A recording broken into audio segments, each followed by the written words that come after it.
JNU छात्र संघ के अध्यक्ष कन्हैया कुमार को जिन वीडियो के सामने आने के बाद गिरफ्तार किया गया, उन 7 वीडियो में से 2 फॉरेंसिक जांच में फर्जी पाए गए हैं। दिल्ली सरकार ने ये जांच कराई थी। इसके साथ ही आज तक की खबर पर मुहर भी लग गई है। दिल्ली सरकार ने फॉरेंसिक रिपोर्ट मजिस्ट्रेट को सौंप दी है। वहीं अब केजरीवाल सरकार दिल्ली पुलिस पर दबाव बना रही है कि वो उन आरोपियों की जानकारी जुटाए जिन्होंने फर्जी वीडियो तैयार किए और अदालत को गुमराह करने की कोशिश की।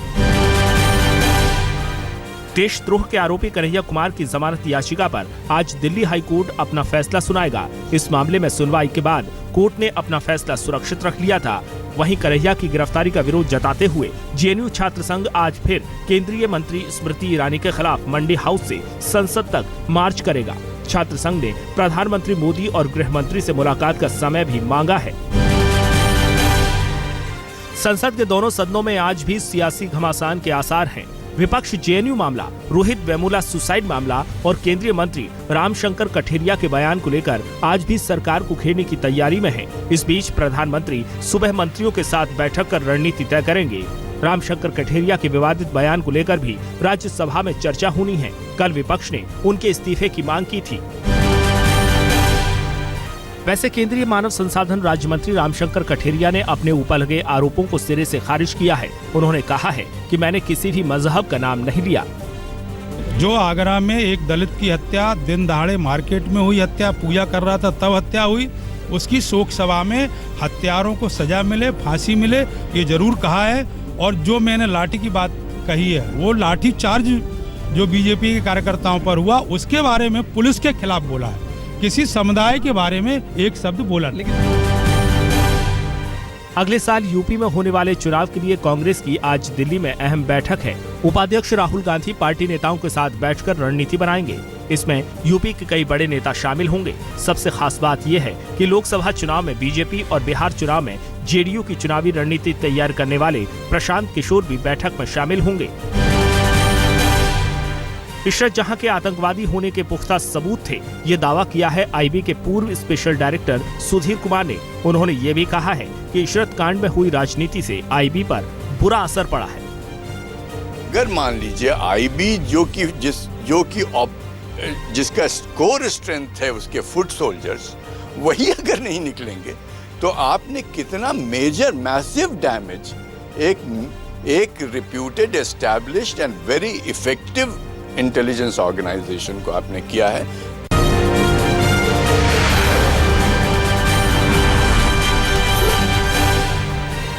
29 फरवरी को लुधियाना में दिल्ली के मुख्यमंत्री अरविंद केजरीवाल की गाड़ी पर हुए हमले को लेकर एक वीडियो सामने आया है, जिसमें आरोपी केजरीवाल को काला झंडा दिखाते हैं। उन्हीं में से एक आरोपी डंडे से मुख्यमंत्री की गाड़ी के शीशे पर हमला करता है। सोशल मीडिया पर यह हमले का वीडियो वायरल हुआ है और इस मामले में पुलिस ने सोमवार को एफआईआर दर्ज कर ली, लेकिन अभी तक किसी की गिरफ्तारी नहीं हुई है। भोपाल में विधानसभा के सामने एक बाइक सवार छात्र को सिटी बस ने टक्कर मार दी। हादसे के बाद युवक देर तक मौके पर तड़पता रहा, बाद में उसकी मौत हो गई। बताया जा रहा है कि उस वक्त पुलिस के कई जवान सामने ही खड़े थे। कुछ देर बाद मुख्यमंत्री शिवराज सिंह चौहान का काफिला भी बगल से गुजर गया, लेकिन किसी ने उसे नहीं देखा। इस हादसे पर मुख्यमंत्री ने दुख जताते हुए जांच का भरोसा दिया है। इस मामले में पुलिस ने बस जब्त कर ड्राइवर पर केस दर्ज कर लिया है। बिहार के गोपालपुर से जेडीयू विधायक गोपाल मंडल पर पुलिस कार्रवाई की तैयारी में है। वैसे विधायक को अपने बयान पर कोई मलाल नहीं। उन्होंने कहा था कि अगर उनके कार्यकर्ताओं के खिलाफ कुछ हुआ तो वो जीभ और हाथ काट लेंगे, आंखें भी निकाल लेंगे। विधायक ने साफ कहा है कि वे जेल जाने से नहीं डरते। भाई मेरे कार्यकर्ता को कोई टॉर्चर करेगा, मारेगा, पीटेगा, अब बनिया धनिया बोलेगा तो जीहवे न टपकता है, तो जिह्वा काट लेंगे। मैंने किसी का नाम नहीं लिया, किसी पार्टी का नाम नहीं लिया। झांसी में केंद्र के आम बजट के खिलाफ अनूठा प्रदर्शन हुआ। पूर्व केंद्रीय मंत्री प्रदीप जैन आदित्य और उनके समर्थकों ने भैंस के आगे बीन बजाकर विरोध प्रदर्शन किया। कांग्रेसी कार्यकर्ताओं ने बजट को किसान विरोधी करार दिया और केंद्र को कंफ्यूज सरकार बता दिया। रोहतक में जाट आंदोलन के दौरान हुई हिंसा की नई तस्वीरें सामने आ रही हैं। इसमें आरक्षण के समर्थक और विरोधी आपस में टकराते नजर आ रहे हैं। साथ ही दुकानों में आगजनी भी हुई है। सोशल मीडिया पर वायरल हुए वीडियो में पुलिस वाले भी भागते दिखे हैं। ये सभी वीडियो 18 से 20 फरवरी के बीच के हैं। बिहार के मुजफ्फरपुर में सेना की भर्ती परीक्षा में बैठने के लिए कपड़े उतरवा लिए गए। आर्मी ने करीब 11,000 छात्रों को अंडरवियर में परीक्षा देने को मजबूर कर दिया। मामले की गंभीरता को देखते हुए रक्षा मंत्री मनोहर पर्रिकर ने सेना से इसकी रिपोर्ट मांगी है।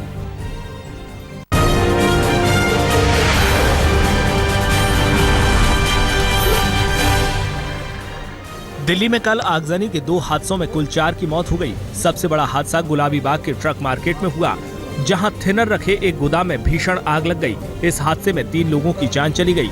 दूसरा हादसा वजीरपुर इंडस्ट्रियल एरिया में हुआ, जहां एल्यूमिनियम स्क्रैप की फैक्ट्री में धमाके के साथ आग लग गई। हादसे में एक महिला की जान चली गई, जबकि 6 जख्मी हो गए। दिल्ली के करोल बाग में एक बड़ी दुकान में चोरी की वारदात सामने आई है। आरोपियों की तस्वीरें सीसीटीवी कैमरे में कैद हैं। 12 फरवरी को ये वारदात हुई। दुकान के अंदर से आरोपी 6 लाख से अधिक कैश लेकर फरार हो गए। इस मामले में केस भी दर्ज हुआ था, लेकिन अब तक कोई गिरफ्तारी नहीं हुई है। राजधानी के मधुविहार में एक लड़की से गैंगरेप की वारदात हुई है। आरोप है कि 2 सगे भाइयों ने एमएमएस बनाकर कई साल तक पीड़ित की इज्जत लूटी। आरोपियों ने नशीला पदार्थ पिलाकर वारदात को अंजाम दिया। पीड़ित की माने तो एक आरोपी ने उससे दोस्ती की थी और लाखों रुपए भी ऐंठ लिए थे। पुलिस ने शिकायत दर्ज कर दोनों आरोपियों की तलाश शुरू कर दी है। बाहरी दिल्ली में रोहिणी के बेगमपुर इलाके में पुलिस ने कल 2 कुख्यात बदमाशों को गिरफ्तार कर लिया। खुफिया खबर के आधार पर पुलिस ने कार्रवाई की। दोनों आरोपी कार से कहीं जा रहे थे, तभी पुलिस ने घेराबंदी की, लेकिन आरोपियों ने गोलीबारी शुरू कर दी। जवाब में पुलिस ने भी फायरिंग की। मुठभेड़ के बाद दोनों आरोपी दबोच लिए गए। बदमाशों के कब्जे से हथियार भी मिले हैं। दिल्ली पुलिस ने स्वास्थ्य सेवाओं के डीजी को चिट्ठी लिखकर गुहार लगाई है कि सुनंदा पुष्कर केस में मेडिकल रिपोर्ट और साक्ष्य की जांच के लिए डॉक्टरों और फॉरेंसिक एक्सपर्ट की एक टीम का गठन किया जाए। चिट्ठी में दिल्ली पुलिस और एम्स मेडिकल टीम की जांच में आ रहे अंतर का हवाला दिया गया है। इस मामले में जल्द ही पुलिस स्टेटस रिपोर्ट फाइल करेगी और शशि थरूर के लाई डिटेक्टर टेस्ट के लिए कोर्ट से इजाजत मांगेगी।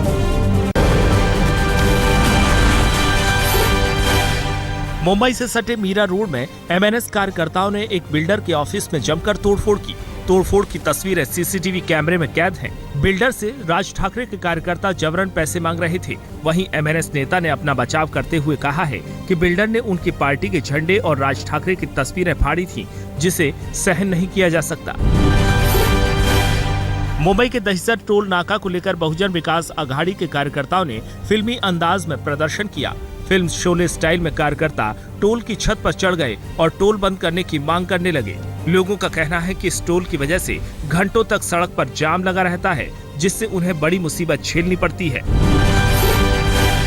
पुणे से 90 किलोमीटर दूर दौड़ रेलवे स्टेशन के बाहर कुछ बदमाशों ने मां बेटी पर तेज हथियार से वार किया और हैंडबैग ले भागे। घटना रात के अंधेरे में हुई। जब दूसरे यात्री मदद के लिए आए तो पत्थरबाजी भी की गई। पुलिस ने अज्ञात लोगों के खिलाफ डकैती का मामला दर्ज किया है।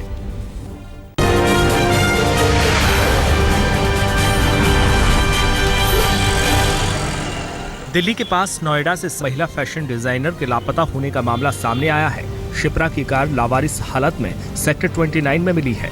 सोमवार को वो अपने घर से दिल्ली के चांदनी चौक के लिए निकली थी, तभी से उनका कोई सुराग नहीं है। फैशन डिजाइनर के अपहरण की आशंका जताई जा रही है। वैसे जांच में जुटी पुलिस को अब तक कोई ठोस सुराग नहीं मिला है। मध्य प्रदेश के सागर में एक युवक ने अपने पड़ोस की लड़की से जोर जबरदस्ती करने की कोशिश की और जब लड़की ने विरोध किया तो आरोपी ने उस पर कैरोसिन तेल छिड़ककर उसे आग के हवाले कर दिया। बताया जा रहा है कि आरोपी युवक लड़की से एक तरफा प्यार करता था। पीड़ित लड़की की हालत नाजुक बनी हुई है। इस मामले में पुलिस ने अपनी जांच शुरू कर दी है। यूपी के उरई रेलवे स्टेशन पर जीआरपी के जवानों ने एक रेलवे यात्री को बेरहमी से पीटा। आरोप है कि जवानों ने उससे 27,000 रुपए भी छीन लिए। इस घटना की खबर लगते ही पीड़ित यात्री के दोस्तों और घर वालों ने स्टेशन पर जमकर हंगामा किया। लखनऊ के गोमती नगर में 21 साल की लड़की की हत्या कर दी गई। बताया जा रहा है कि आरोपियों ने लड़की के मुंह में कपड़ा ठूंसकर और गला दबाकर हत्या की। फिर लाश को ठिकाने लगाने के मकसद से उसे फेंक दिया गया। पुलिस ने महिला के शव को पोस्टमार्टम के लिए भेज दिया है। अलीगढ़ में एक दलित युवक की हत्या का आरोप ग्राम प्रधान पर लगा है। आरोप है कि चुनावी रंजिश में ग्राम प्रधान ने युवक को गोली मारी, जिससे उसकी अस्पताल में मौत हो गई। फिलहाल इस मामले में कोई भी अधिकारी कुछ बोलने को तैयार नहीं है। आरोपी प्रधान फरार है। एटा से 4 दिन पहले अगवा शिक्षक को पुलिस ने कड़ी मशक्कत के बाद बदमाशों से रिहा करा लिया है। पुलिस ने 5 अपहरणकर्ताओं को भी गिरफ्तार किया है। आरोपियों ने शिक्षक के परिजनों से 25 लाख की फिरौती मांगी थी। पुलिस फिलहाल अपहरण कांड में शामिल कुछ और लोगों की तलाश में जुटी है। ग्वालियर में सोमवार को मिली 4 लाशों की मिस्ट्री से पर्दा हट गया है। पुलिस ने गुत्थी सुलझाने का दावा करते हुए 3 महिलाओं समेत 7 लोगों को गिरफ्तार किया है। पुलिस का कहना है कि सभी हत्यारे रिश्तेदार हैं और बदले के लिए 2 बच्चियों, उनकी मां और एक रिश्तेदार महिला की हत्या की गई थी। पश्चिम बंगाल के बीरभूम में फेसबुक पर एक समुदाय विशेष के खिलाफ कमेंट के बाद जमकर हिंसा हुई। पोस्ट से नाराज भीड़ ने एक युवक को पीट कर मार डाला। साथ ही स्थानीय पुलिस स्टेशन में तोड़फोड़ की गई और कई सरकारी बसों में भी तोड़फोड़ हुई। फिलहाल पूरे इलाके में तनाव बरकरार है।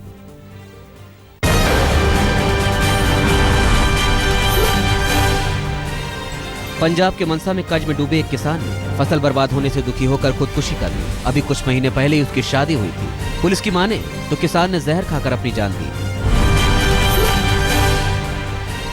कानपुर के दादानगर फैक्ट्री एरिया में एक नमकीन फैक्ट्री में अचानक आग लगने से हड़कंप मच गया।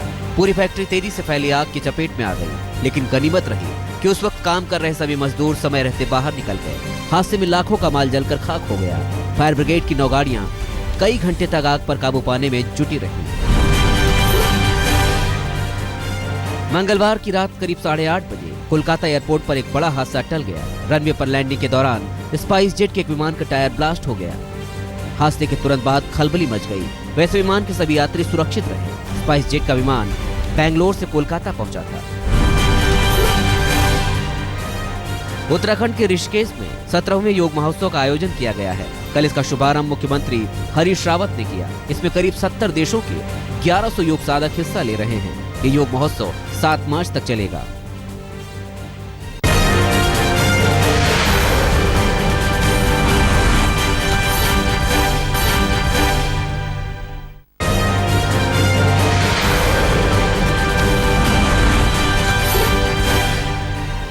मीरपुर में हुए मैच में श्रीलंका पर 5 विकेट से जीत के साथ ही टीम इंडिया एशिया कप के फाइनल में पहुंच गई है।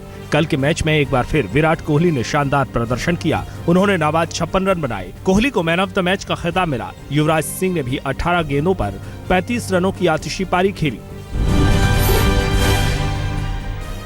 टॉस हारने के बाद पहले बल्लेबाजी करने उतरी श्रीलंका की टीम ने जीत के लिए 139 रनों का लक्ष्य भारत को दिया था, लेकिन भारतीय गेंदबाजों ने शानदार प्रदर्शन किया।